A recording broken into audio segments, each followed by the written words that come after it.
Tandaan nyo pa, kinontak mismo ng J.R. Smith si Kyrie Irving para sumama sa kanilang reunion pero hindi ito pumunta dahil iba ang kanyang priority. Pero so far mayroong nakalimutan itong si J.R. Smith. Walang iba kundi si Timofey Mozgov mga idol, ang kanilang sentro. Ayon kay Timofey Mozgov, wala raw siyang natanggap na imbitasyon kahit man raw nag-private message sa kanya sa kanyang 2016 Cleveland Cavaliers teammate. Kung sakaling mayroong nag-message sa kanya, nagpadala ng invitation, ay tsak na pupunta naman daw siya dahil syempre teammates niya yun. Pero so far, wala nga po. Hindi naman sa ating inuhusgahan mga idol sa J.R. Smith, pero siguro nakalimutan nilang i-message itong si Mozgov. Siyempre, nandun kasi siya sa Russia. Well, siguro yung mga close lang nila yung kanilang pinapunta, yung kanilang minessage.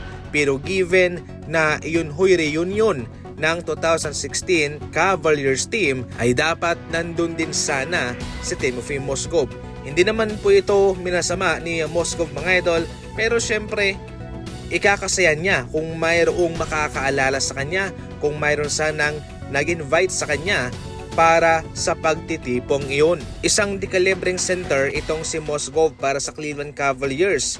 Pisikalan kung maglaro, rim protector din po ito at napaka-efficient sa mga pick and roll. Mataas din po itong si Mozgov kaya madali na lamang para sa kanya ang mang-block sa kalaban at mapapahirapan itong makapasok sa looban. Itong si Mozgov ay nag-a-average ng 10 points, 7 rebounds, 1 block per game para sa Cavaliers at meron pang shooting na 59% sa field. Nakakalungkot lang isipin na tila nakalimutan na siya ng kanyang mga teammates. Kung si J.R. Smith ay tila nalulungkot na ginost daw siya ni Kyrie Irving, well, itong si Mozgov naman ay totally nakalimutan talaga nila. Delikado namang maagaw ng Rockets itong si Marcus Smart sa Los Angeles Lakers.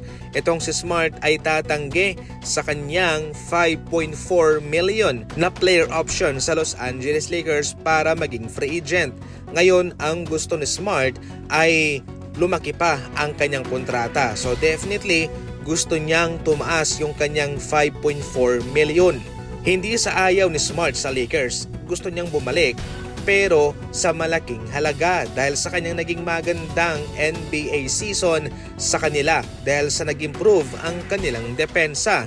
Ngunit dito na tayo papasok kung saan papasok na itong Rockets sa pagbid kay Marcus Smart. Limitado na lamang sa ngayon ang cap space ng Los Angeles Lakers dahil sa malaking kontratang ibinigay nila kay Austin Reeves.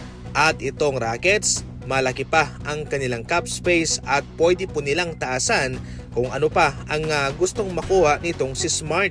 So definitely ito yung magpapalagay sa Rockets sa upper hand para makuha si Smart. Magkakaroon din po siya ng reunion sa kanyang former head coach sa Boston Celtics na si Coach Ime Udoka.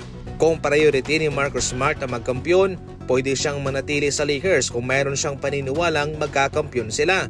Pero kung priority niya ang magkaroon ng mas mataas na kontrata para sa kanyang sahod, ay pipiliin niya ang Rockets. Para sa mga NBA Fast Break balita, tumuto ko lang. Yan lang muna sa ngayon.